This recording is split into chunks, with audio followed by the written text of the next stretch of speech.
गांधी भवन के संगोष्ठी कक्ष में कवि ओम प्रकाश पारिक के काव्य संग्रह मन पाखी का विमोचन वरिष्ठ साहित्यकार अजीत कुमार ने किया।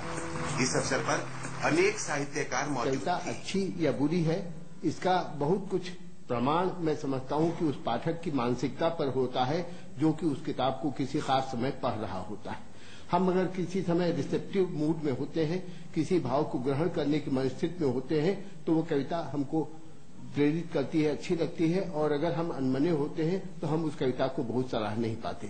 कहाँ मिली मुझको तुम बोलो मेरी कविता, कब सबसे पहला था मौका, मैं उससे पूछ रहा हूं। माँ की लोरी में आई तुम शायद, या फिर कानों में जब बजता चक्की का संगीत अनोखा, चक्की हाथ से पीसने वाला। उस जमाने में बहुत छोटा था तो माँ चक्की पीसती थी। अब तो उस चक्की के बारे में, शायद पत्थर वाली चक्की के बारे में लोग जानते भी नहीं कि ऐसी कोई चक्की होती थी। सुबह सुबह गेहूं पीसने पर वह बचपन था, मैं था नन्हा, या पर फिर भी तुम अक्सर आ जाती, शब्द पिरोकर, यानी कविता आ जाती, शब्द पिरोकर तुझको लाना संभव कैसे हो सकता था।